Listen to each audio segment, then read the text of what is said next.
Oh, no, you got to throw it. We're all at the line of scrimmage. We're there. We're coming. You can't run it against this look in the shotgun. And then it's, Whitey, Whitey's, that's how Mahomes, he's always a white 80 guy. Yeah. Whitey. Oh, yeah, that's right. That was pretty good, actually. I just had it kind of on tune right there with how he says it. He's a big white 80 guy. I mean, right. And I hear it all day long. Yeah. I never actually don't hear it. Yeah. Because my little boy, of course, is obsessed with Patrick Mahomes. And he'll be playing Madden, and he does the snap count out loud while he's playing with Mahomes or doing anything like that. So it's just funny. And what was your go-to color number when back in your day at quarterback? I did not have the option. I didn't have the option. It was, in high school, I think it was downset hut. Okay. And at Iowa, the only freedom we had with the numbers was the live audibles were either even or odd depending on the week. So I could say 1, 3. 5, 7, or 9. So I didn't have the leeway. So, what did they tell you a number at Iowa, a quarterback to say? Were they do you just got to say blue 20? Or, did you remember it? Did you not even approach the snap count that way? The snap count wasn't that way. It wasn't that way at all. Oh. It was very basic. Does your kid have Aaron Rodgers' cadence down? Because he's a green 18 or green 19 guy. Right. Green 18. No, yes. And no, he does not. He does not. Aaron Rodgers is not, young enough and cool enough. My little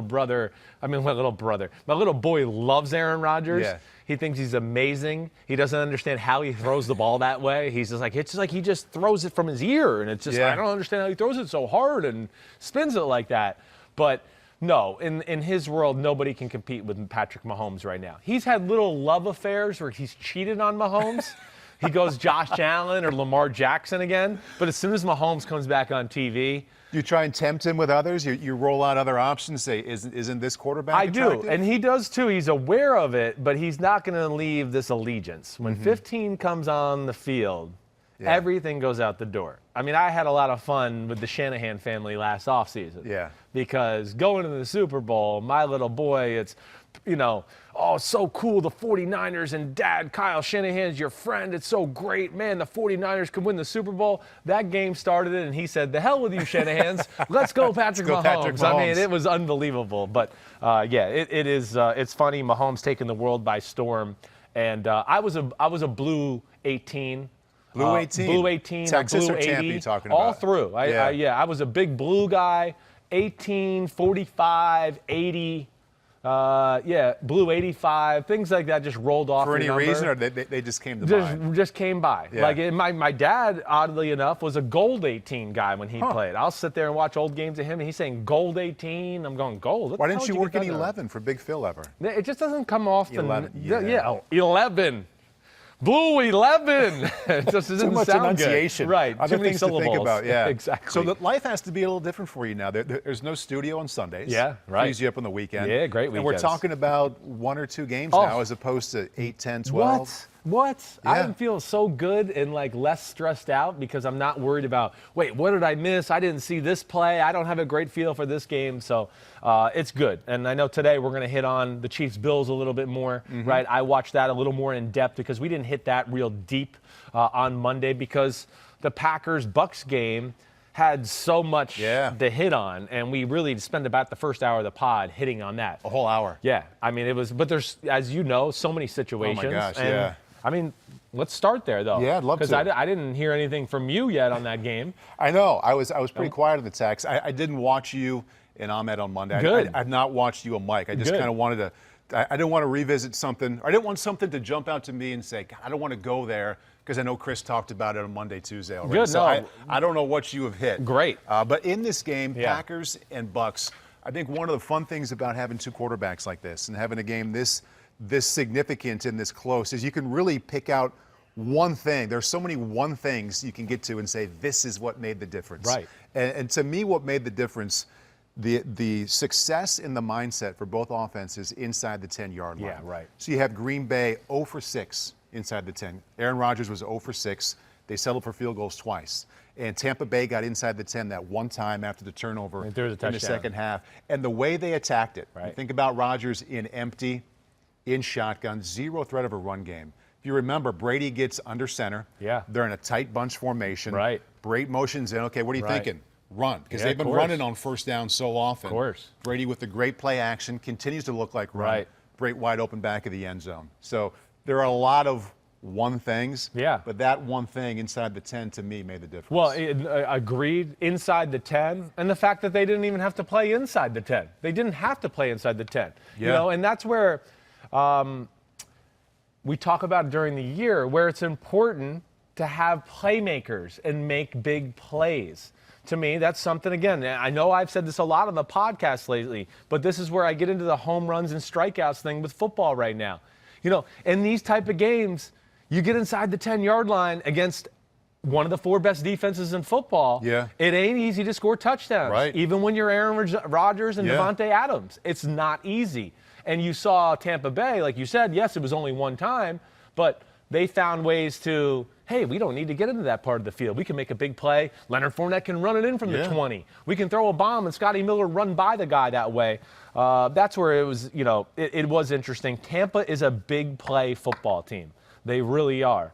Rodgers and Green Bay are surgical, and then when you start to come up on their surgicalness, then they throw deep. They're not like that. Tampa is more like you just kind of said, running on first, smash your face, Yes. you know, maybe running on second, and then third down, you know, we're looking to crush you. Yeah. You know, or second down after that first down run and we're in 2nd and 6. You got no idea what we're going to do. We might max protect, throw deep route, play action pass, throw deep route, and that's where they're very dangerous. The play calling was more diverse, a little more old school on first down, and the formations as well. And I go back, when I think about Tampa right now, I go back to the second half against Atlanta. I think it was week 15. Right. Brady threw for over 300 yards. They scored over 30 points, and we're like, okay, this big play offense down the field and passing it all over the place is back, but they've been about running the football early and often. I give a lot of credit to Byron Leftwich, and we spent a lot of time, I guess the national media spent a lot of time talking about how great the relationship is with Rodgers and LaFleur, and it was wonderful all season. Right. But Brady and Leftwich really found something end of the season. Think about how often in that game they succeeded on third down and ran on first. I know. I don't know the exact number, but I think it approached 6 or 7 times just off the top of my head. No, without a doubt. You know, I like I said on Monday, you know, Brady's early game success gave the team confidence to then go, okay, we belong, we can do this, we can beat Rodgers and Green Bay up here at Lambeau, all of those type of things. You know, we talked about this a lot during the year. You know, they got finally Leftwich and Brady to the point in their offense where, no, this is what's best for the overall team. And Tom, even though you might be a little reluctant at first, it's going to be best for you too. Instead of us getting in the shotgun and you having to throw the ball 45 times a game and do that. That to me is where we hit the bad parts of the year for the Tampa offense. We discussed it a lot. Also, you know, like you said, with the run game and things like that too, Brady at 43 years old and all those things, this helps manage him a little too. And I don't mean manage, but just keeps him out of harm's way to where, as you see, when he gets under pressure, he can do some things where you just go, wait, what the hell? Tom Brady just did that?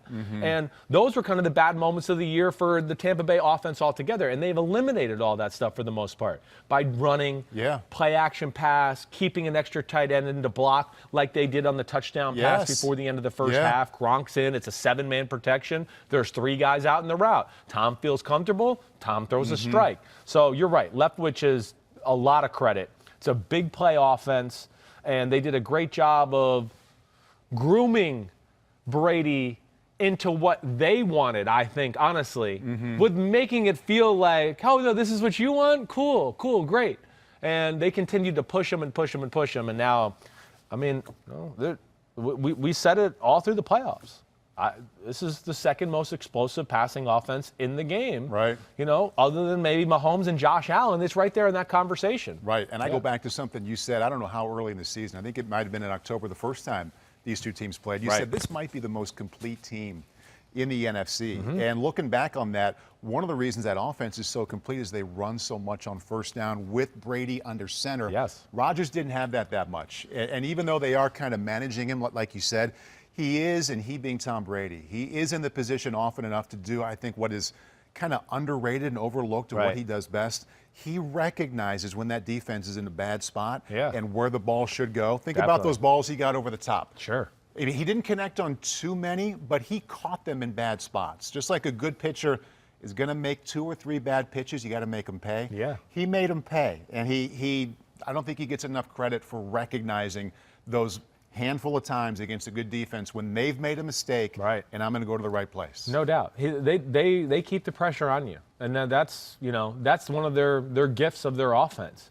There's no like, oh, we're looking to throw the ball 4 yards here. It's either like you got to defend this smash mouth running game in this big offensive line, and then when we drop back, we're attacking. And Brady's in an attacking frame of mind, and just the experience he brings to the table and everything like that. If he sees a coverage mistake, yes. And to me, what I love too is he's aggressive sometimes now, even without the coverage mistake. He just goes, wait, I got good players. My guy's good. Yeah. 50-50 is not 50-50 with this guy throwing the ball. It's more like 70-30 or 65-35. And one of those got picked. It might have been his last pick. He threw it up for grabs. Right. Well, that was horrible. I can't even defend that any stretch of the imagination. But I mean more like the play on the second touchdown drive where Godwin goes up over Darnell Savage in the deep post route, and then Fournette breaks the touchdown the next play. Right. Like those plays, I haven't seen Brady ever since Randy Moss really want to throw those type of balls. And I think this year he's learned a little bit like, wait, I could throw these and my guys can come down with it.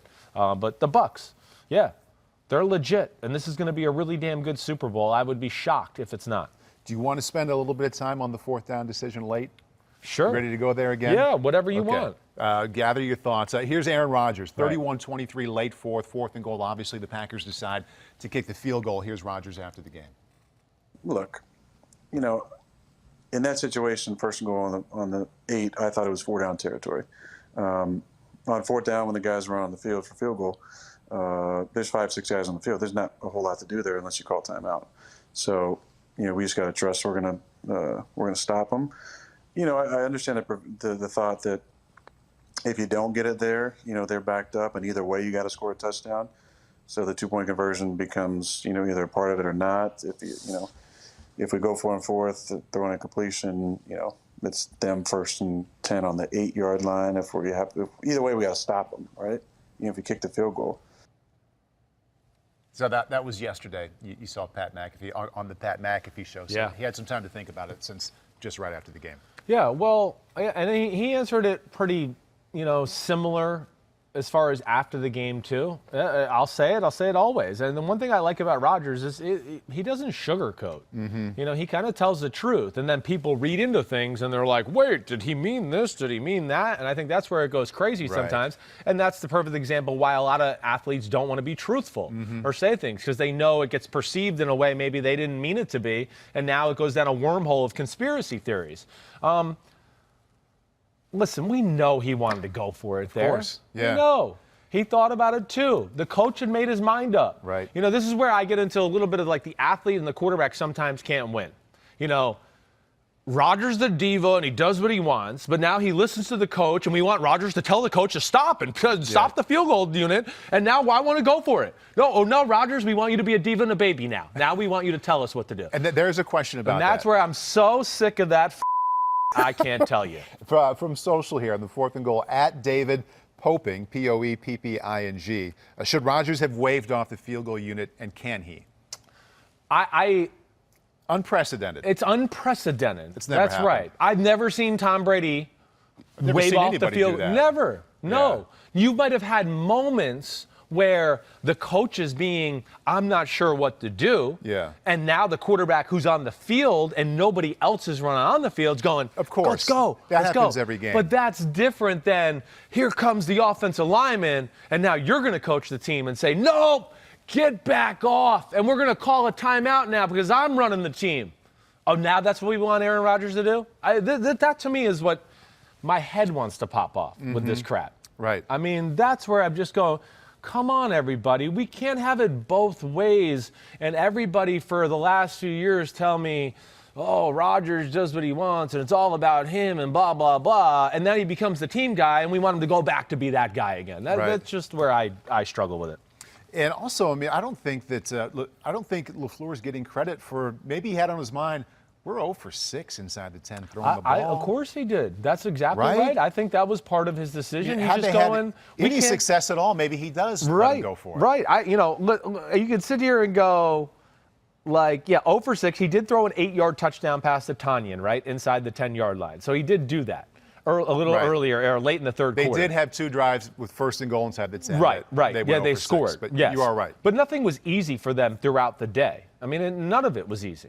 And I'm sure that played into his mind a little bit, too. He also had the short touchdown to Davante Adams. Yes, so right. They did have some success, but you're just saying 0 and 6 on the 2 field goal drives. There were a number of failures. Agreed. So I'm sure that he thought that a little bit. And, I think he misled himself a little bit about the success of the defense, like I said on Monday. Right. That's where I go, yeah, you got 3 turnovers. I got it. But they did just drive down and get a field goal. Yeah. And on the 3 turnover drives, it wasn't like you guys just dominated them. I mean, one drive, they're going down the field. Like, you're not stopping them, and he just missed a wide-open receiver over the middle. So I wouldn't have felt like, oh, our defense has control of the game. Yeah. That's where it is. But listen, that end of the game, certainly, yes. I think the whole football world was shocked they were kicking the field goal there. Right. You could put yourself in the logic and all that things, and okay, I understand what he's thinking. But, yeah, I think you and we just go, you're at the 8-yard line. There's no guarantee you're going to get back there. The 2 drives before that, you went 3 and out. Right. And you had the ball down 28-23 and couldn't do anything. So I'm always of the, when you got a guy like Rodgers or a Brady or Mahomes or whatever, you go down with them. Yeah. You go down with their best punches. Right. And to me, Rodgers at the 8 at that moment, you let him, he's carried you the whole year. You see if he can do it one more time there in the 2-point conversion. And I think Aaron brought up a very good point there. If you miss, they're on the 8-yard line, and you have 3 timeouts left. Another overlooked part of that sequence at the game at the end, they came out and threw on 1st down. I know. The Bucs got it. I know. Leftwich allowed him to throw. I think it was about an 8 or 9 yard throw. Oh, yes. That was huge. Huge, no doubt. That paved the way for the game being over. Pretty much. I mean, then Green Bay had to deliberately go off sides because they didn't want to waste the timeout. Yes, right. Right? On you're going to get the first down. So let's just get the first down out of the way on a clock stoppage here. And now our timeouts will be more useful, which was very smart on Green Bay's part. I know, it was. But that was a great first down play call. What if they run it like everybody thinks they're going to? They stuff it at 2nd 11 timeout. Now it's not in your hands, but things are going your way. You got your timeouts. Now they're backed up a little bit if it's 2nd down 10, 2nd 11. I didn't think that got enough play during the game and also after. I agreed. That was the right play, the right throw, the right decision by the coaching staff. I was yelling at the TV. Green Bay, they're going to throw it. That was the play to throw it. On that 1st and 10. Because it was about to be the 2-minute warning no matter what. Right. So complete, it doesn't matter, right? Clock stopping anyway. So that was the play by Bruce Arians there. That was very smart of them and good for him to have the guts to call that and do that. Or Leftwich. Whoever it is. They're both. Although coming off the sideline, I'm sure they're in cahoots on Cahoots, exactly right. But let's go back to the 3 plays before that, right? Let's hit that. Green Bay. For Green Bay. So they're down 31-23. They have 1st and goal inside the 10. Yeah, let's just hit on, to me, the play to really talk about is the 1st down play. Hey, 2nd down, not really anybody open. I'll go through them all here. Let's just go 1st down right off the bat. Here we go. 1st down.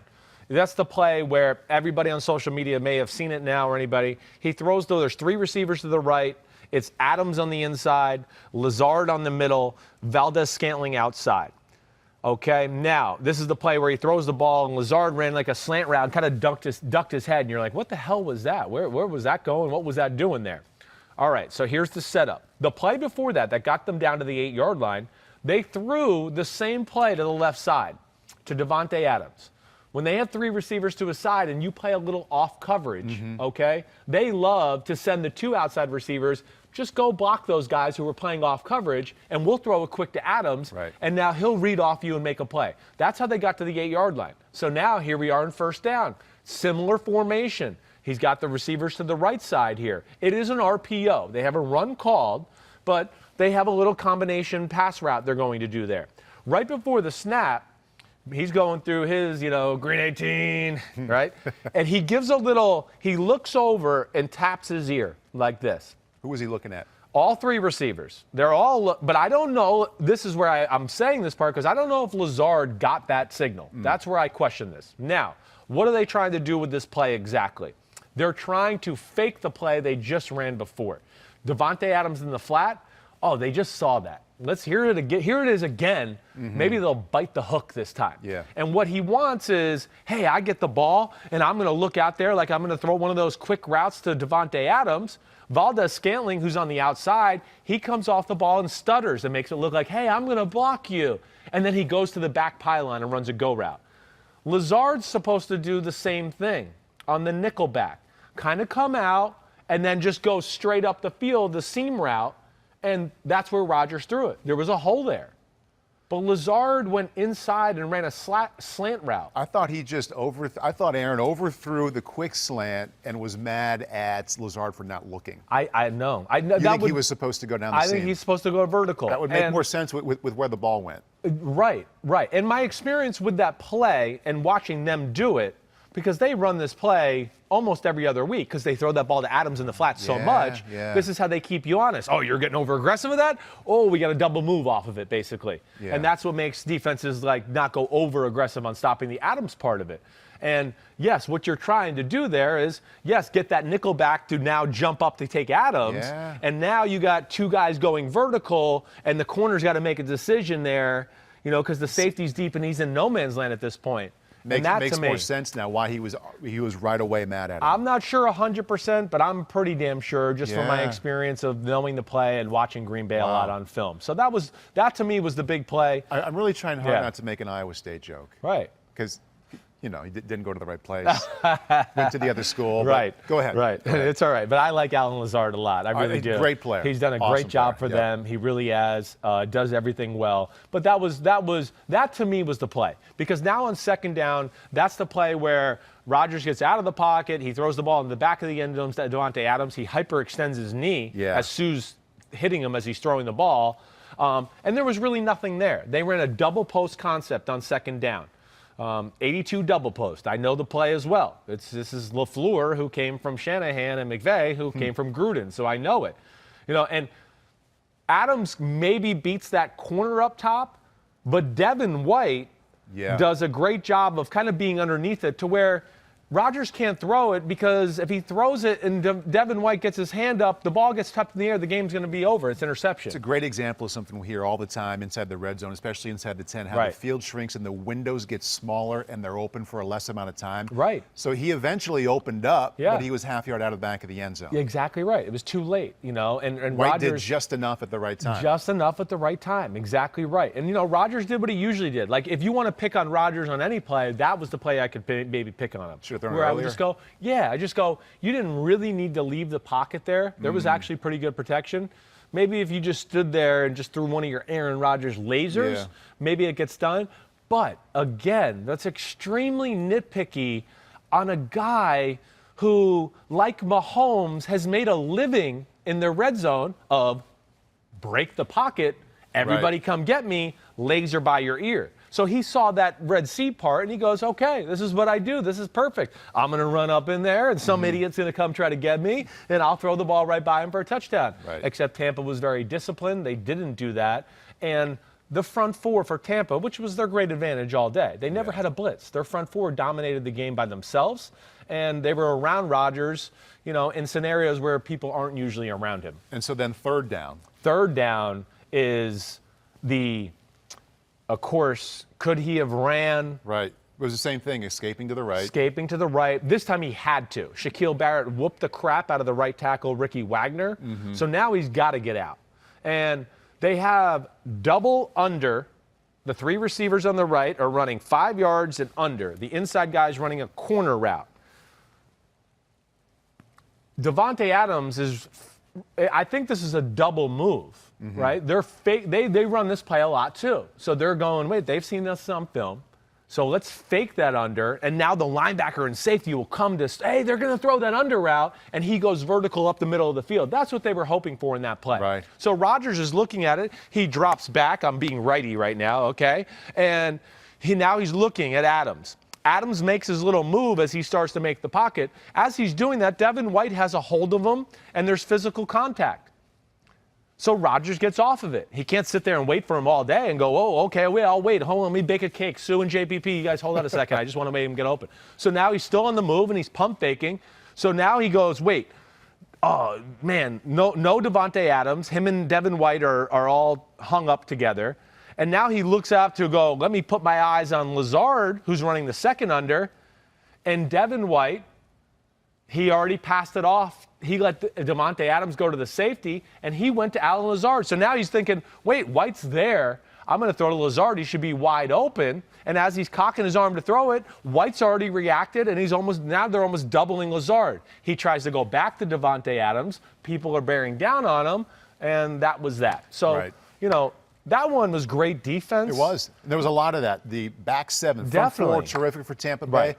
They defended in terms of being in the lanes and one-on-one coverage, I thought, extremely well. They really did. And I think that was it. We hit all the major points. And I don't know, Pete, is there anything else you want to hear about with the Buccaneers-Packers that maybe the internet world is on fire about?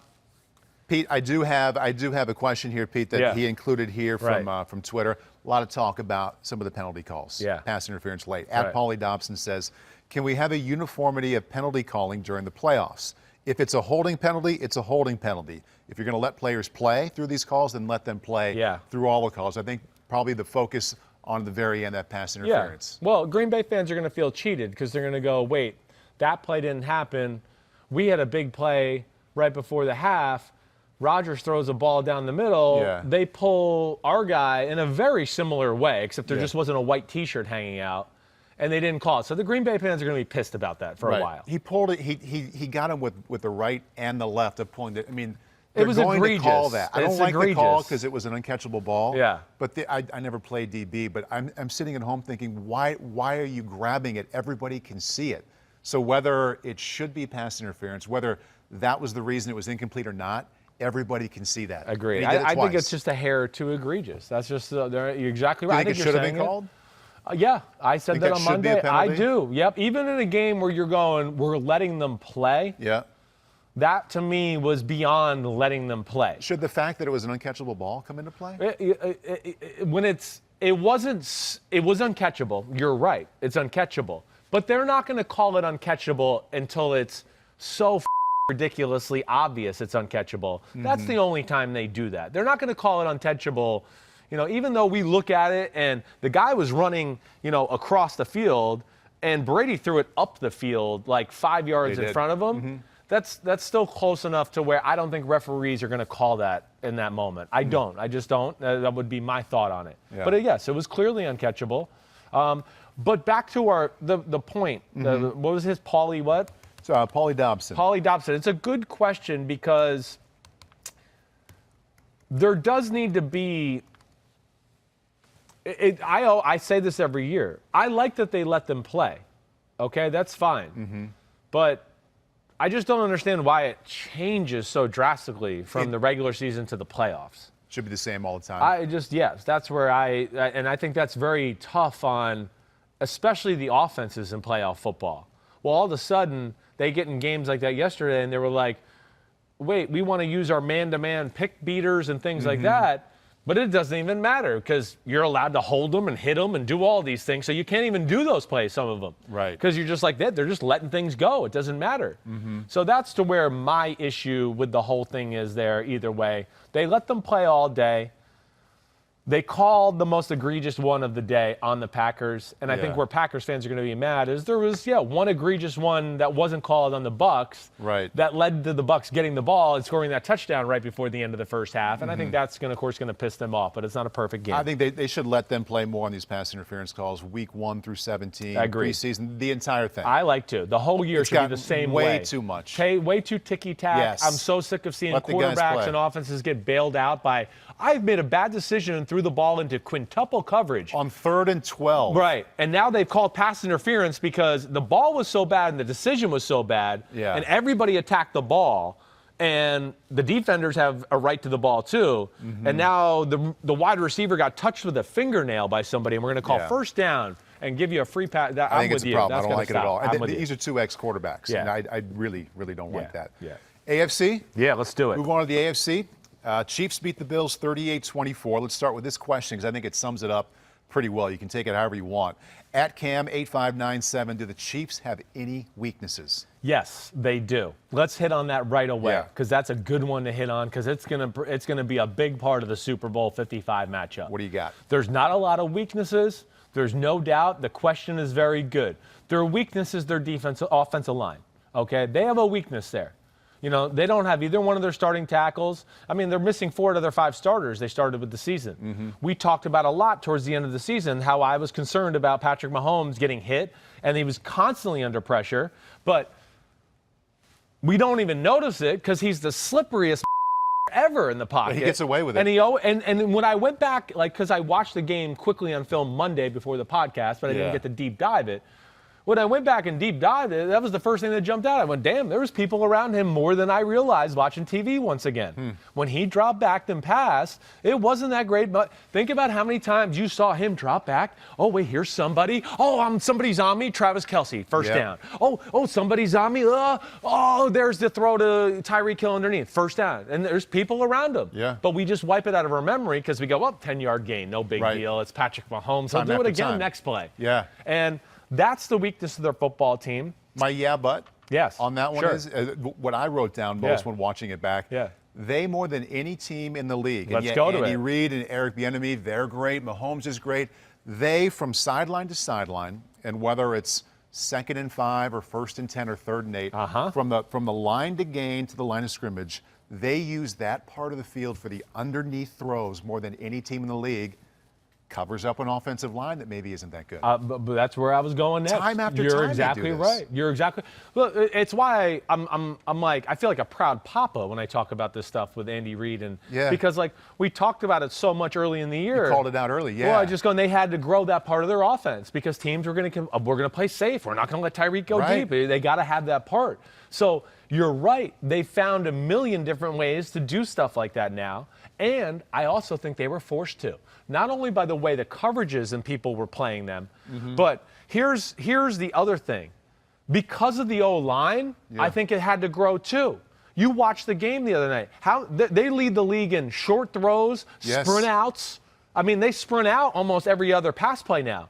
What are they doing that for? They're doing that so a pass rush can't just beat their offensive line. They're trying to save them. Hey, let's not make these guys block for 5 seconds. Let's just get him out on the pocket, 2 or 3 seconds outside the pocket, and we know he'll make a throw or do all of that. Go back to that route tree thing there, Pete, if you can, for 1 second. There we go. With Kelce and Tyreek Hill. But this says it all. This team is famous for being Bobby bombs away. We throw the ball deep all the time. And then you look at something like this and you go, I know, right? Nobody really ran deep other than the first 3rd down of the game where Tyreek Hill ran that deep post corner. Oh, no, that's the slant route. That's not even the post corner that he dropped in the first drive of the game. So that's why they are the Chiefs. And there's so much credit, and there ought to be, the creativity of Andy Reid with the formations, motions, and all that. How often does Tyreek Hill run a 4-yard stop route? Or Kelce just run like a little 8-yard hookup over the middle? Junior high kind of plays. So while they do deserve the praise, they have more simplicity with some of their routes than any team. That's what talent will do, though. Because when they're that worried about Hill, you got to worry about a lot of things. So right? Sometimes you just got to go, let's just play simple, and we know where we are, and we'll rally and tackle. So that's an aspect of having talent on your football team. And I give them credit though, but they a little bit sometimes just play. Oh wait, you're giving us this? Then we'll take it. No problem. Oh wait, you're playing this? All right. Well, our guy's better than your guy, and Mahomes is better than your anything. So we're going to throw it, and he'll beat him. What should Buffalo have done, I guess, to adjust or to take advantage of the offensive line being not that great? They had no chance. They have no chance. They have not enough a chance because they just don't have a good enough cover guys, to match up. So they were in a predicament there of we can't leave guys on an island very often in this football game. Is there therefore you can't blitz. Is there a team that has the cover guys for Kelce and Hill though? Yeah, there's certain teams that do. There is. Does Tampa? Tampa? No, I don't think they're totally have those cover guys. I think that these guys have the potential. They're young still. I don't think they're there yet, but that's where their pass rush and that front four is going to have to come in handy against this, what we're talking about, lacking pass protection offensive line. hey, teams like the Rams, I think they could probably slow down Hill and Kelsey a little bit. Yeah. We did see the Raiders do it a little this year. We've seen New England slow it down. But at the same time, yeah, those are special schemes. Caught the Chiefs maybe off guard. I mean, Right. the Patriots have special talent. So not everybody has like you're saying, the ability to match up. But I still want to hit on this point. Yeah. Because this is the big thing to the game last week. It's going to be the big thing in the Super Bowl. And because you brought it up, I think it's perfect. It's where I wanted to go. Yeah. Those short passes, what does that do? Doesn't let a pass rush tee off, right? He gets the ball, bam. You're playing 10 yards off, Tyreek Hill, 5-yard little hitch route. Now make a move and try to run. Okay, so that slows down the pass rush. Then the RPO game. I mean, that slows down a pass rush. The RPO game's great. They have the best RPO game in the NFL because, Johnny Gumby Rubber Man thrower quarterback. Bobby bombs away, Johnny Gumby. He can, we're going to fake this run and let me throw this from my knee through that defender's legs and it'll hit Tyreek Hill. So they're amazing, but no, they really do have a lot of different route combinations. So, but that helps your pass rush. The 70-yard pass to Tyreek Hill. I mean, if you want to show that, do we have that available again? But that's the bind they put you in. So you can't tee off on the pass rush there. There he is again. Okay, I'll do that. Right. All right. There's the first play of the second half. Another RPO. Throws a 5-yard out route to Tyreek Hill. Makes a guy miss. Runs up the sideline. It was like at halftime, they're like, we're going to get him 6 to 7 touches this quarter no matter what. And why the heck wouldn't you? Right. I was watching that. I also called 3 basketball games over the weekend. Yeah. And one of the coaches that we talked to, he's the dean of the Atlantic 10 coach. He's been around a long time. Right. And we were talking about how he measures success in a game. He goes, I look at, he was talking about if he thinks another coach is smart. He goes, I look at the stats after the game. Did his best player play the most minutes? He's like, it's that simple for me. So for Andy Reid, did Tyreek Hill touch the ball enough? Did the fastest, most explosive receiver in the NFL get enough touches? It's almost like at halftime he realized maybe he wasn't, and we're just going to get it to him everywhere we can. I agree with everything you're saying there. That's where, to me, that's where they're awesome, and it's where they grew over the last 2 years as an offense too. To just go, wait, they're playing us this way. Like let's just make this easy. Let's just get it. We can't let them get away with this. Yeah. They're not doubling this guy and they're playing 10 yards off. We can't let them get away with it. We're doing ourselves an injustice, and we're doing the other team an injustice too, because we got to show them there's a flaw with their scheme. That's like what Gruden would have said to me. Yeah. We got to show them so they can learn and grow as a team too. And I used to love when he would do that because they're like, yeah, we do got to show them. But yes. And when you have a weapon like that, and that's everything we talk about, right? About putting pressure on a defense. It doesn't always mean you throw 80-yard bombs. Right. It's about I've taken what you're giving me and I'm putting pressure on you now. But here's the RPO play here if you're watching, on YouTube or anything. They motion the back, right? And he's going to fake the run to Darrell Williams. Now, just go back one more second here. The key to the play and who Mahomes is looking at is 49, Terrell Edmonds, the middle linebacker. Okay. That's all he's worried about. I mean, he's the guy he's watching. Wait, he's the guy that could be the extra guy in the run game that stops the running play, or he can be the extra guy in the pass game that takes away Tyreek Hill. So he really can't be right here either way. And they run the ball just good enough to where you're a middle linebacker. You can't just go, I'm disregarding it. I don't care. So now go ahead and start it, Pete. He's going to fake this run, and you see, just rewind it again one more time. Let's just keep watching Edmonds. Edmonds is filling his hole in the run game. Mahomes sees that. Then he's just going to go, fine, I'll take it. Bam. Another way to slow down a pass rush. Right. Now, the sprint outs we talked about. They're leading football in that. Another way to slow down the pass rush. They're going to have to have more of these going into a game than any team in the history of the planet for the Super Bowl, because this front four we know is legit. And even all the other plays, Paul, the speed sweeps, fake the speed sweep, many. this guy's faking this way, that all slows down a pass rush too. Right. I'm telling you, the game plan right now for Andy Reid is help the offensive line. That's all it is. And then he just goes, okay, I'll figure out a few cool routes, and we're just good enough. I don't need to reinvent the wheel throwing it. If I could just let this guy not get killed, as in my quarterback, he'll make the throws and the plays, and that's it. And Yeah. that's really what they've become on the offensive side of the ball. Next week, I want to get into more about what Tampa can do, Yeah. knowing this, Right. and how they can stop it, how they can slow it, that's how they gonna can be prevent it. interesting. Yeah. If you have more stuff in the Kansas City offense, we I can think get back that was to it. I do want to get to some of the social questions, though. Cool. At Gigi McDonald, Josh Allen and company did not seem like themselves. No. How much of it was a bad day on offense versus the Chiefs' defense hitting another level? Yeah, the Chiefs' defense, it's a special unit. First off, they got just some alpha ballers, whatever you want to call them, guys that rise to the challenge and can make a difference in the game despite coaching or anything. Just physical, I'm better than you, and I can do that.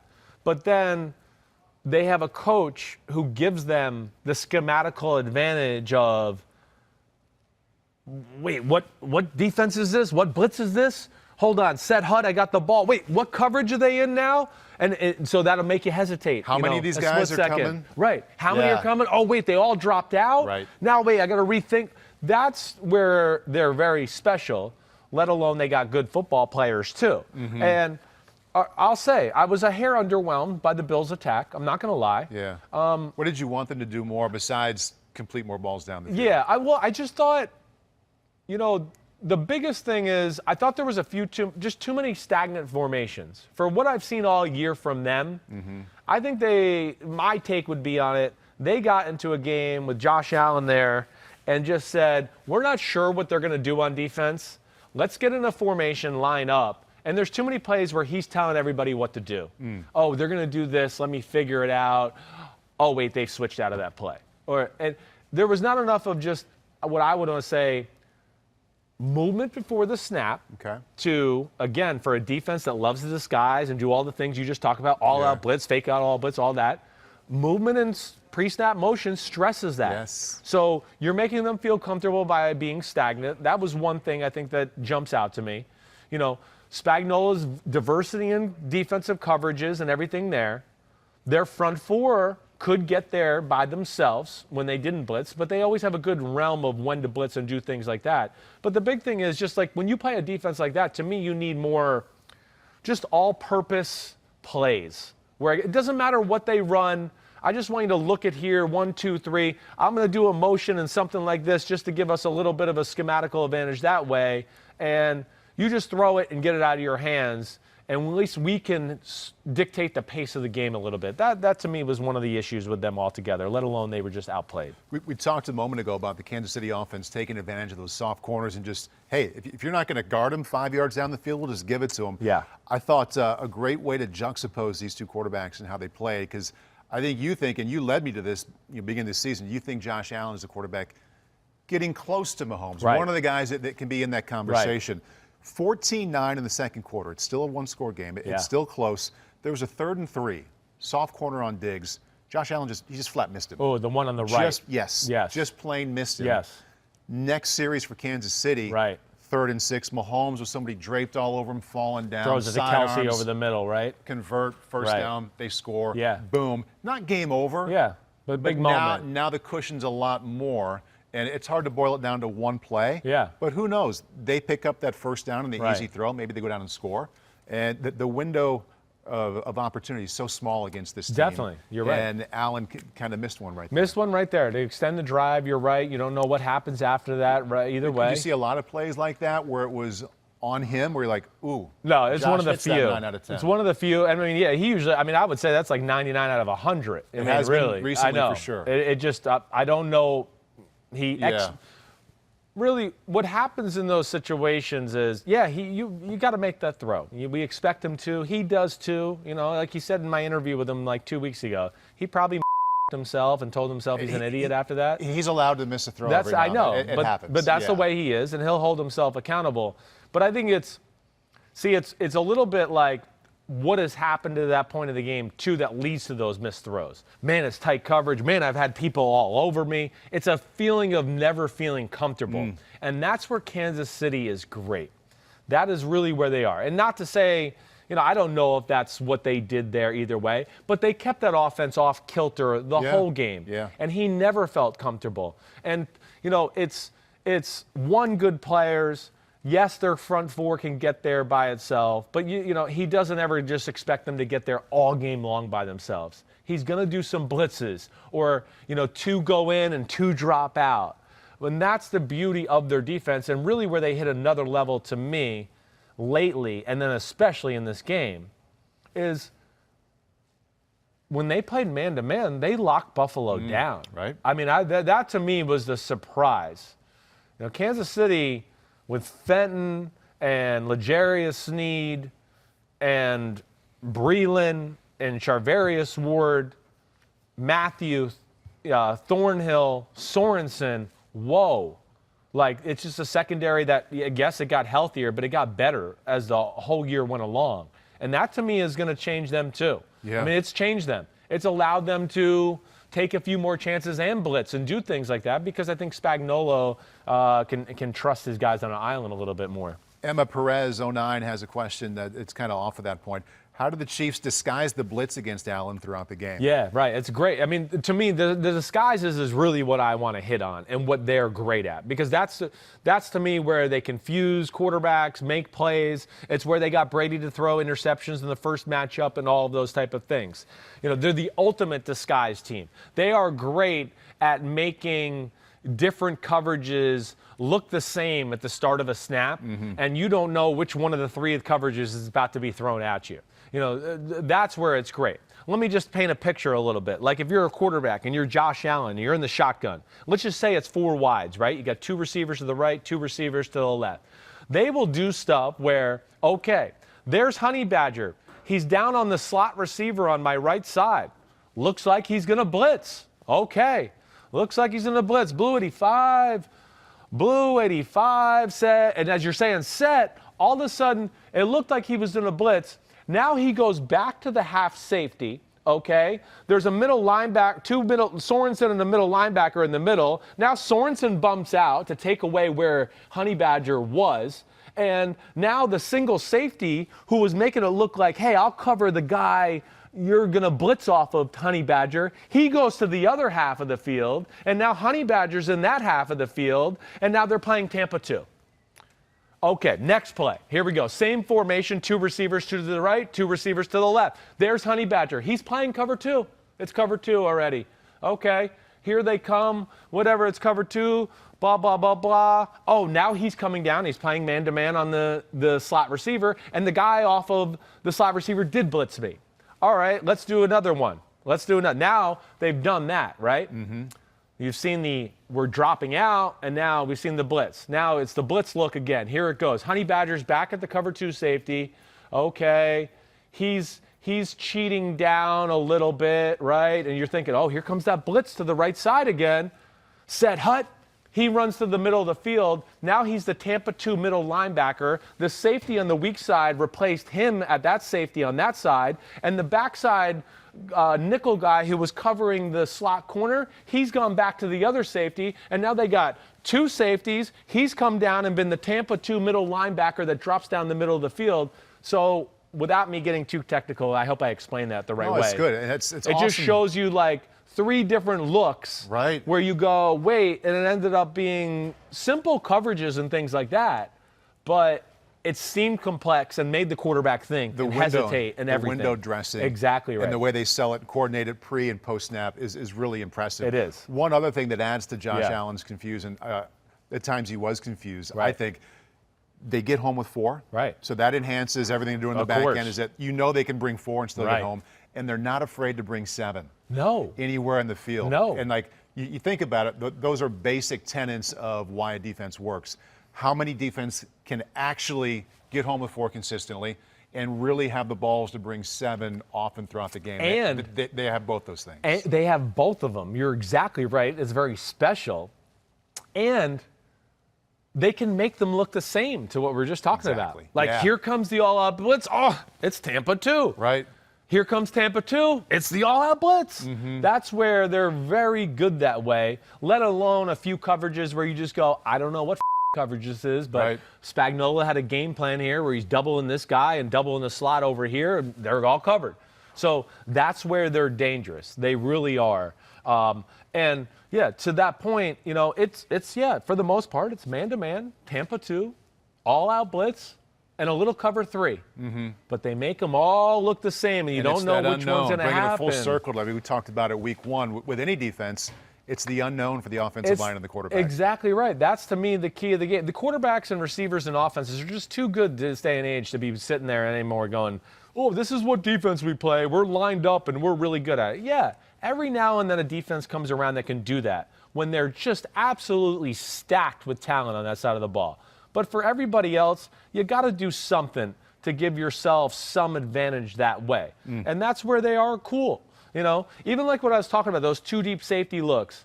You know, Honey Badger goes to the middle, and now he's, you know, a Tampa 2 linebacker down the middle. So he's gone from here to there, all right, and that safety's gone there, and this guy back up there, and now it's still Tampa 2. They'll do that same thing, and you think, oh, here he comes to the middle, and they're going to go to Tampa 2, and now it's cover 1, and he's the robber in the middle, and then they also have a free safety deep for looking for post routes and stuff too. So it just plays well. It marries well. That's the great phrase, how you said it. Yeah. It marries well, and that is what's confusing for the quarterback and offensive coordinators. Pete, have we run this graphic labeled 2-2-3-6 Josh Allen against the Chiefs? Have we seen that yet? There we go. My boy Blue comes up short here. Here's what he did, 28 out of 48, 287. He was the leading rusher for the team, which I think is, I mean, that's not, they've won that way before, but it's not a form that you can really hang on to. So as we kind of put to rest here for a little while, the Bills season, 2 questions here. Number 1 for this game, how much blame or what specific blame do you put on Josh Allen? It wasn't his best game, but I don't come away looking at the game and going, oh, he did this egregiously wrong or made a mistake or, man, he missed a lot of open receivers. You know, no, this was a game where they're missing a stud or 2 on both sides of the ball to get them into the class with the Kansas City Chiefs. Next question, DX Sniper, what does Buffalo need to do in the offseason, which kind of gets you right to where they need another legit receiver. They do. They need another mismatch. You know, to me, and I've kind of tried to say this politely, I do think the weapons of Buffalo have been a little overblown throughout the year. And Diggs is great. I know that. But you see, like Beasley was too. Beasley's, yes, but he's not like a mismatch nightmare, and he's not going to make you like reorganize your defense or anything like that. He's a great fit for their system. Right. I'm saying they need another guy that, oh, you want to play man to man? Oh, you're okay. You doubling Diggs? All right, now you got to worry about this guy. You're leaving him one-on-one. So specifically another slot guy for the other side, or another an outside guy. Either Another way. just weapon who can be a game changer that way. Like, oh, you're doubling Hill? Yeah. Oh, I have McCole Hardman or Sammy Watkins over here. That's what the good offenses, the really good offenses do. And to me, you like Kansas City, you have a special quarterback. You go all in on him. I agree. And some would say that's a luxury pick because the offense is already good. Right. If we really broke down their offense and defense, you could probably find a bigger need. Would you make it off-season priority number 1 for free agent spending? Right. Or maybe even spend a first-round pick on it? Ooh, it depends on who that player is and is available, but I think it's certainly an off-season priority. I don't know if it's number 1 on their list. You know, I do think a pass rusher, and really what you saw too, is they need another. They don't really have a really good man-to-man cover corner. They don't. You don't think White? He's good. He's more of a zone corner in my opinion. He was not even in the same class of an athlete as Tyreek Hill on some of those short passes where he had a rally and tackle. Most corners are not. No, most are not. I get that. He's real good. But I think they need it just in general anyways. Because their lack of ability to really cover people across the board forced them too many times in the years to play defenses that I'm sure McDermott and Leslie Frazier didn't want to play, but they just couldn't trust some of their guys. Yeah. So another stud or 2 up front, because there's really no stud in their front 4 that we talk about to where, Jerry Hughes is good, but he's getting up there in age. You know, who else? Ed Oliver has been a little bit of disappointment to this point. You didn't say his name once during that game the other day. Right. You know, so they don't have that guy. They don't have a Chris Jones or a Frank Clark, to your point. I just think they have the cake. They just need a little more icing on top. And that's just 1 or 2 alphas, ballers, whatever you want to say, on both sides of the football. All right. There's the AFC title game. AFC title game. What is it? Oh, you know, and yeah, I think that was it. I think we said it all. Go ahead. No, I was just going to say, you know, just 2, you know, like the RPO, the interception Josh Allen throws in the game. And I think we have this, right, Pete? You know, the next gen thing of the interception. All right, so don't start it yet. Let's just talk about this. They're going to run the same play. We just saw Mahomes throw the 70-yard ball to Tyreek Hill on the slant route. Yes. It's the same type of thing. But Kansas City in this formation, this is just another example for Spags and like how he's so good and he understands, oh, wait, when we're in this formation, they can put me in this bind and this is trouble. So remember that last Kansas City play we talked about? The pressure was on 49, right? Yes. The middle linebacker. Yep. That's all he's reading.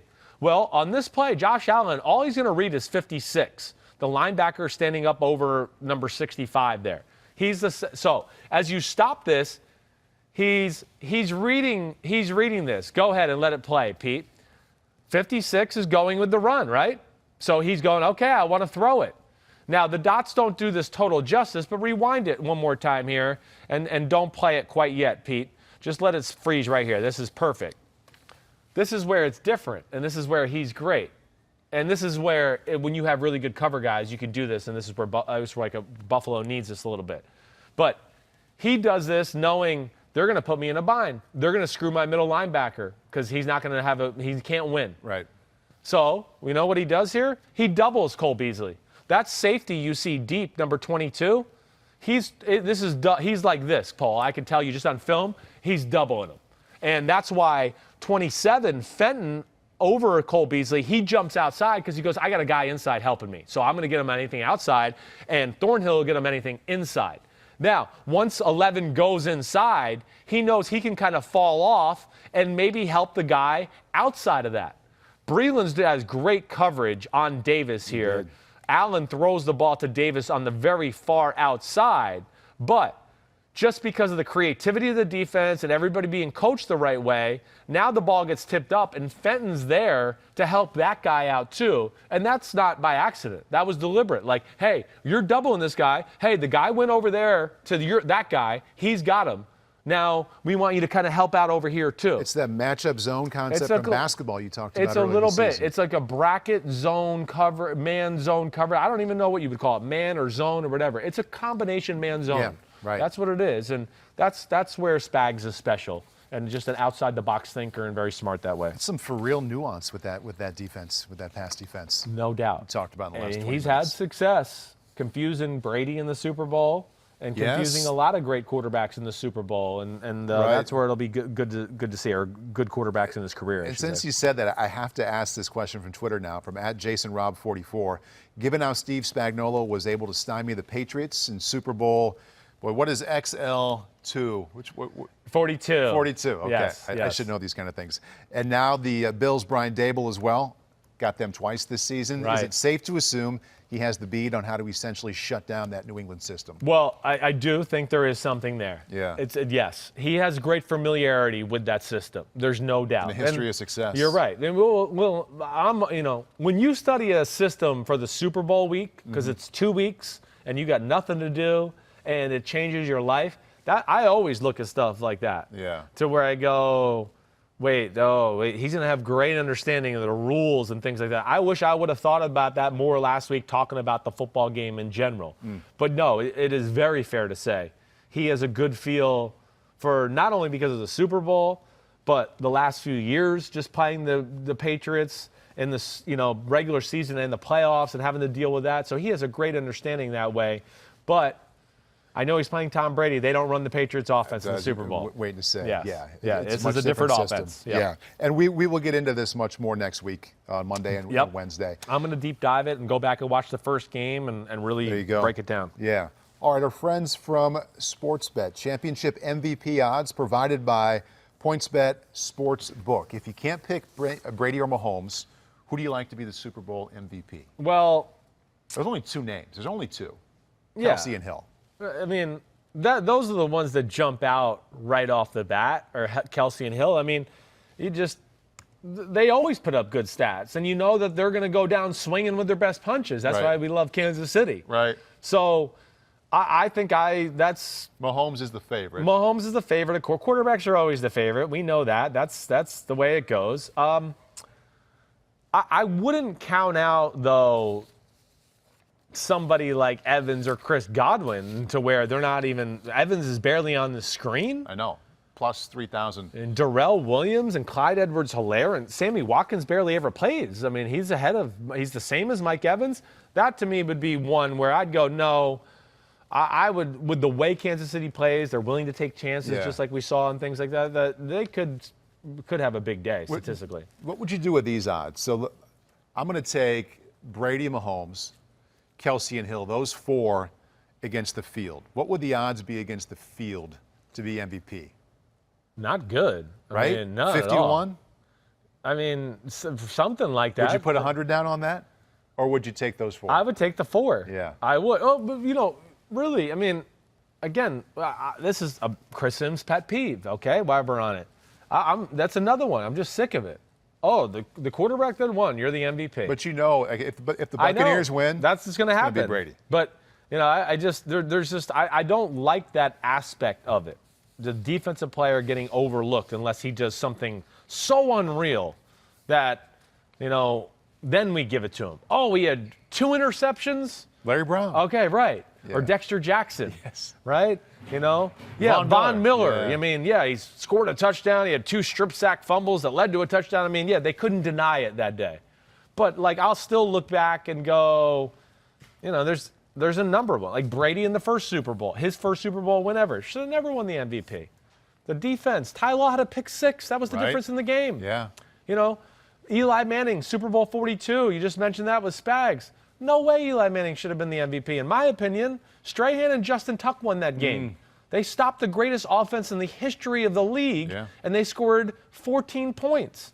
There's just a lot of those where that's where I kind of get sick of that sometimes. Should we go from a pet peeve to quarterback Jeopardy? Oh, talking about pet peeves. The segue there. Let's do it. From one to the next. Okay, this since Tampa Bay is hosting its 5th Super Bowl, this is Super Bowls in Tampa Bay, or Super Bowls in Tampa. I can name them all right now and probably name the scores of all of them.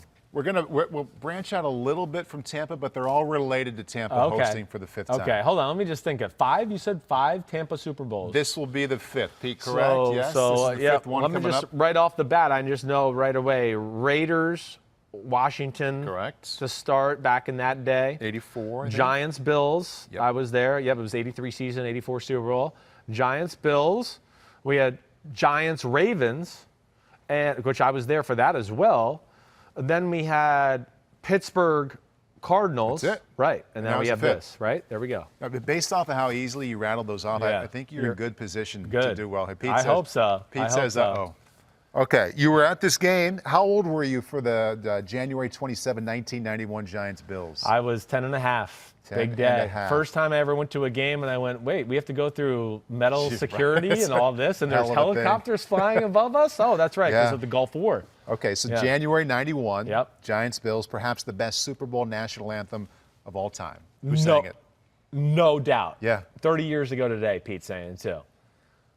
This gives me chills thinking about it. It was awesome, wasn't it? Gives me chills. Yeah. Yes. Special. Who sang Whitney it? Houston. Oh, is that the question? Yeah, that's the question. Whitney Houston. Whitney Houston, yeah. I know. Saw her live, the late Whitney Houston. Did you really? She was at Carver Hawkeye Arena. I think I was like a junior in high school. Wow. Yeah. I mean, all-timer Big time. Oh, yeah. That voice, that was amazing. That was awesome. I know, Chills. right? Still to this day. I've made my kids go back and watch it. I mean, it's. It was good on TV, and there's so many times where something that felt awesome when you were there doesn't translate to TV. I mean, it was emotional on TV. I can't imagine being a kid there watching that. That was an emotional day altogether. I mean, my dad had really the best year of his career, and he wasn't playing in the Super Bowl. Right. So it was like a day where I was like, man, let's go Giants. Oh, I feel so bad for my dad. Whoa, this game's weird. The Gulf War is going on. I mean, that was a very emotional national anthem, no doubt. Your dad hurt his foot like in December, Broke his foot against the Bills, and I believe it was week 13. They were 11-2. Right. Bruce Smith.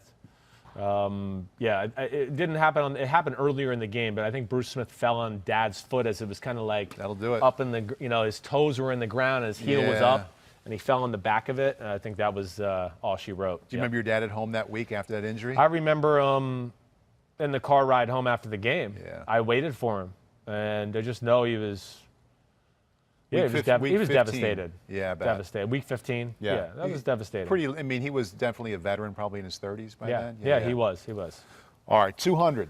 This weekend will provide, or the weekend will provide the halftime entertainment this year. Who put on a great show at halftime of the Super Bowl? Steelers-Cardinals, February 09. Oh, this is not even a football question. You and your damn... I told you it was random. I told you it was very random. Wow. I like the weekend. I am excited for that. Yeah. Steelers-Cardinals. Were you there? Nope, I was not there for that one. It was on NBC. It was a great game. I was living in Tampa at the time. I still lived there. This was only, a year and a half after I lost my spleen. And oddly enough, that week I got H1N1, just so you know. Wow. I was throwing up all week that week. Wow. It's a great week. I don't know. Yikes. I don't know. We can attribute H1N1 to you not knowing. Maybe you were throwing up at halftime. Go ahead. Let's see the video. I think we have some video. There is the man, the boss. The boss? Yeah. Damn, the old crotch slide on NBC. Welcome to Bruce's Balls. Hello. Hello, America. He's face. Laughing. He's like, damn, I didn't mean to smash my balls into the camera, man. Sorry. Have you seen him live? I've never seen him live. Oh, man, I know. Really? I know. How un-New Jersey of me. I know. Yeah, North Jersey. Yeah. Yeah. You need to make that happen. You need to make that happen. Damn it. Somehow, some way. Yeah. Okay, so you're 1 for 2 here. Yep. For 300. Who was the winning offensive coordinator of the most recent Super Bowl played in Tampa? Okay, well, that was the one we did. That was that game. And that game was... Springsteen called the plays. Bruce Arians. There you go, another Bruce. Wow. Yeah. The other Bruce. We're at the Bruce podcast here. That's amazing. Isn't that funny? Isn't that how right? The world works that way? Yeah. He won a Super Bowl there. Here he is back again in the same stadium in the Super Bowl finally, and it's the same place. That's crazy. I appreciate how honest he is sometimes, too. Yeah. All the time. Yeah. He was talking about coaches getting opportunities. He's like, hey, I called the plays in the winning Super Bowl, and I couldn't get a head coaching job for a while. Right. And obviously he was referencing that game. I don't think he had another Super Bowl where he called the plays. No, I don't. Well, I believe he called the plays at the Super Bowl when they lost to Green Bay. Okay. I think that the Aaron Rodgers one where they lost that one in Dallas, I'm pretty sure he called them in that game. And I don't think he was there yet when they beat Seattle. No, he was not. I don't think so either. So you're right. But to that point, because he's saying that, and I called plays, and I still didn't get it, because he's talking about Eric Bieniemy. Right. And I think, that's the one thing I've heard from people, there's some similarities there with, they don't sugarcoat. They're not politicians. They're football coaches. Right. And that doesn't always mean the most impressive, charismatic interviews of like an owner who's expecting his ass to be kissed because, you want this job, and I'm the owner. And all of a sudden he's telling him, no, this is wrong with your team. That's wrong with your team. Yeah. Oh, that guy stinks. Why'd you draft, and then all of a sudden, I don't like him as I don't want to hire him. I think there's a little of that going on. I think the guy calling plays from right now, Byron Leftwich, Woo, is baby. going to have Way to go. Yes, next year. Going to have a shot too. Next year he should be on the list. Okay, this one, it's not quite as black and white. There's some gray area here for 400. Okay, this is the first time a team will play the Super Bowl in its home stadium. Yes, we've heard that a million times. Yes. But it won't be the first time a team plays a Super Bowl in its home city. Name the losing Super Bowl team that did that. There's also a winning Super Bowl team that could be counted as home city if you really want to like draw a wide circle around the city of, say, like an hour. Well, right. So you have San Francisco who won in Stanford. Correct. To beat the That's Dolphins. the one we kind of got added on 19. late. This isn't the one that I had in mind. Okay. All right. So hold on. Let me just think about this a little, because this is a team that won a Super Bowl. They did not win the Super Bowl. Oh, they did not win the Super Bowl. Yes. Okay. But they played in their home city. Pete pushed back and said this is not their home city. I said it actually counts as a home city. Pete's in my ear. All right, I'm just pulling out the teams. I'm not looking at anything here. This one's a good one. They got me thinking here. So they're in their home city, but they're not in their home stadium. Correct. Right. So, just off of that, you have to narrow it down to what? Like, if a team is playing in its home city, but they're not in their home stadium, that means what? That means there could be an old stadium in town. It means it's not Green Bay. Right, which means not Jacksonville. Which means it's the Rams against the Steelers in Super Bowl 14, 31-19, Terry Bradshaw MVP. Was that just read to you in your ear? No. You just straight. You know what they call one me? way to make him mad. Historian. Yeah. Yes. Yeah. So Pasadena is L.A. Pasadena is L.A. It's L.A. Right. I wish they would go back there now. I know they got the Rams' new stadium and Chargers' new stadium, but man. Yeah. the Rose Bowl. Outstanding. Of course, it's where my dad won his Super Bowl. It's a special place. Getting in and out, I mean, that's your entire day. Yes, it is. Getting there and getting home, plan on nothing else. But it's a special place. Right. That was a good question. Thank you. I nailed it, though. You did. Yeah. You took like 30 seconds verbatim. You set me up there, Pete, right? He complimented me and then said, screw you. I got it anyway. I was thinking wait, because you start to think like, wait, I started to go like Houston, I just started thinking like, wait, where are cities that have multiple stadiums? Big enough, yeah. And luckily I got to L.A. Because the Rams were playing at the Coliseum. Right. Vince Ferragamo. Way back when. Yep. So he's 3 out of 4, Pete. Has he hit 5? I have this happened before. Recently? Yeah. The one you said, I don't know if I was going to get one right. I went 5 for 5. That's right. That was very recent. Yes. That was like week 15. Yeah. Late in the season. You're getting old. Okay, 500. And I am getting old, you're right. The first Super Bowl played in Tampa matched the Raiders against Washington. That's the L.A. Raiders. Right. Just before halftime, Joe Theismann threw an infamous pick 6 that put L.A. firmly in control of the game. What little-known player victimized Joe and ended up on the cover of Sports Illustrated a couple days later? I'm going to say this the wrong way. That was 38-9, Raiders victory, Marcus Allen MVP. Yeah, awesome. Jack Squirek? Yes. Yeah. Is that I pronounce it the right way? Nailed it. Bam. Yeah. Here's a little background to that story. Yeah. We have a Super Bowl repeat game here, right? Yeah. This year coming up in Tampa because the Chiefs and Bucs play each other. That Super Bowl, the Raiders and Washington played in the regular season early in the year. Yeah. They ran that play at the end of the first half. Right. And I can't remember his name, 25, the running back on Washington. Joe Washington. Thank you very much. He caught the screen and ran like 80 yards, and got them either the touchdown or a field goal right before the end of the first half. Yeah. Where I think they won that regular season matchup. Yeah. And the Raiders were ready for it that time. Yeah. And that's I love stuff like that. And one more layer of detail. I wish I remember the linebacker coach's name because he deserves the credit. But there might have been a timeout, but he remembered that play. You're right. I think there was. I've seen it. They took out Matt Millen. Love Matt. Right. Awesome dude. But they took him out because Squirek was a little more athletic. Exactly. Yeah. Millen was a real thumper, giant neck roll and shoulder pads, and they went, well, let's get a guy that can cover a little bit better. Yeah, Charlie Sumner was the linebacker coach. Yeah. But I've heard that story too, and I think you're exactly right. Yeah. But good history lesson. I was going down the rabbit hole of this stuff last night after the kids went to bed. So Jack Squirek, I'm like, where did he go to school? He went to Illinois. The Mike White days, they were throwing the ball over the place. Got me thinking about Tony Eason in that Super Bowl he had to start against the Bears in '85. Sure. You know how many passes he completed as a starting quarterback against them? I'm going to say it's like 5 or 8. 0. Does it really? He went over. Holy crap. He was that like an 0 for annihilation. 6 or 7, and then Grogan came in. 46-10. Yeah. Yep. Yeah. 46-10. That's it. Richard I think Dent, I went to MVP. bed after that. Yeah, defensive player MVP, as he should have been. Yep. I remember that. I was in Hawaii that week at the Pro Bowl for my father, and that was the week the Challenger crashed and everything like that. That was a weird week, too. I wish you would have gotten to do some cool things as a kid. I know. Trust me.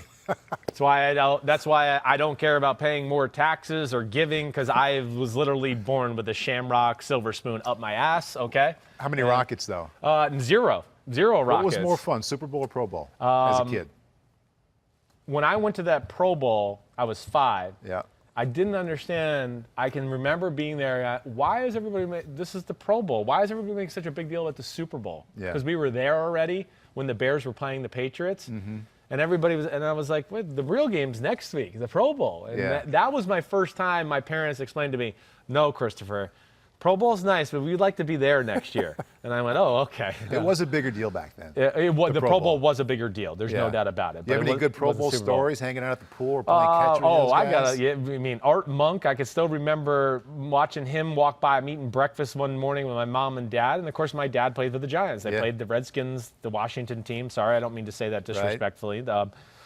Twice a year. I knew who he was. I remember eating breakfast. I'm like eating pancakes, and I see him walk by. And I was like, Dad, there's Art Monk. And I ran out of the restaurant. I was like, I got to get his autograph right now.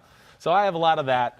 My most embarrassing anything like that story was actually when I got older in Hawaii quarterback challenge. I'm 12 or 13. What year? 92, 93, right in there. I mean, and I'm aware, I'm LA playing and Marino football. were there. Right. Randall Cunningham, Aikman's. taking over the world, Steve Young. Randall Cunningham's the coolest thing on earth to me at that point. Yeah. You know, I've watched him do, dipsy-do, fall on your arm, get up, run around Lawrence Taylor, jump over Carl Banks, throw a touch. So I'm watching him, even though I hated him on the Sundays he played the New York Giants. Every other time I was like, man, this guy is amazing. Oh, my gosh, this is fun to watch. I followed him the whole week. He was so sick of me. He couldn't get rid of me. Was he cool to you? He couldn't have been better. Yeah. And then after sent me all, I got home and sent me all this Randall Cunningham, I'll be back running awesome. gear and all of that. Yeah. But we still laugh about it to this day when I see him. Maybe he was sad that the week came to an end. Sounds like he liked you. I don't think he disliked me. Yeah. But I'm sure he was sick of me at the end of the week going, okay. And maybe mom and dad were happy to kind of. Yeah, seriously. Randall, the push you off babysitter. Here you go, somebody Randall. else. You're young. Go watch our kid. All right, that's it.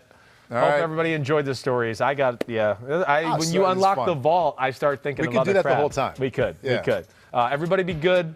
We'll be back Monday. Monday we'll hit it all. And Dad, Big Phil, he'll be involved. But we're going to get Ask Me Anythings on Monday. And then Wednesday of next week is where I really want to do the deep dive into the matchup, break down the previous matchup, things that I think that could happen in this game and all of that stuff. But everybody be good out there. Be safe. Have a good weekend. Paulie, you the man. Peace out. See ya.